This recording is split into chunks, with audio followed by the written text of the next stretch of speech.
меҳнати содиқона ҷаҳду талоши созанда азмунiyatҳои неки обод кардани диёр ва ба он бахшидани симои замонавии моро метавонад ба ояндаи нек ҳидоят намояд. ин даъвати ватандӯстонаи пешвои муаззами миллат муҳтарам эмомалӣ раҳмонро сокинон, ҷавонмардони бонангу номус ва муҳоҷирони меҳнатии ҷамоати шаҳраки 20-солагии истиқлолияти ноҳияи дӯстӣ сармашқи кори худ намуданд.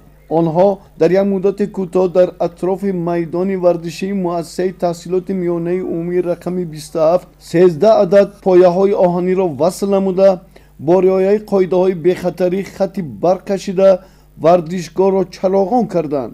амалигардонии ин иқдом имкон фароҳам овард ки ҷавонону наврасон ва сокинони маҳал шабона низ ба бозиҳои варзишӣ машғул шаванд. имрӯз соҳибкорон ва ҷавонмардони ҷамоати 20-солагии истиқлолияти ҷумҳурии Тоҷикистон дар назди варзишгоҳи муассисаи таҳсилоти миёнаи умумии рақами 27 ноҳияи дӯстӣ барои ояндаи фарзандон, барои истиқоматкунандагони ҳамин шаҳрак, ободии ин гӯшаи ватан равшannамоӣ кардад. шабона фарзандони ҳамин шаҳрак, шогирдони мо дар ин ҷо варзишҳои футбол, волейбол, баскетболро мегзаронанд. соҳибкор, ҳунарманд ва ҷавонмарди ташаббускор Қурбони Сафарзод худ хатмкардаи дабистони рақами 27 буда тавонист сокинони маҳал, муҳоҷирони меҳнатӣ, ҷавонони боғайратро ба ободии ин гӯшаи ватан ҷалб намояд. падару модарон, омӯзгорон аз амалигардонии чунин иқдоми наҷиби ватандӯстона қаноатманд буда шод ҳастанд ки фарзандонашон ба ҷои беҳудагардӣ ба варзиш машғул шуда солимии худро нигоҳ медоранд, ҷисман обу тоб меёбанд. аслан ҷавонон ба намудҳои гуногуни варзиш аз ҷумла футбол, волейбол ва баскетбол машғул шуда фардо дар мусобиқоти сатҳи ноҳия, вилоят ва ҷумҳурӣ ширкат хоҳанд варзид. вақте ки ҷаноби олӣ муҳтарам эмомалӣ раҳмон пешвои муаззами миллат мо ҷавононро ба ин ободкорӣ, ба ин созандагӣ даъват менамояд, мо ҳам бо дастгирии ҷаноби олӣ, бо дастгирии ҷавонони ҳамин деҳаи худамон ина варзишгоҳе ки мо дар ҳамин ҷо ба ғоя расидем, имрӯз ина равшannамоӣ кардем.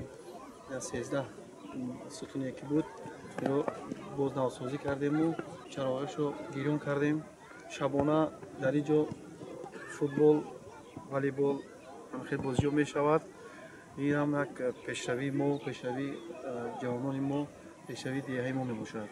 сокини маҳал нафақахӯр зани меҳнати хайринисо Розиқова аз ҳисоби пасандозҳои худу фарзандонаш дар корҳои ободонии мактаб саҳмгузор мебошанд. шукронаи навҷавонон, шукронаи муҳоҷирони меҳнатӣ ки мара чароғон карданд, бо насиб боша бо пешравӣ, бо об мебароранд, бо чие ки пеш омад бо кор кардан мегирем.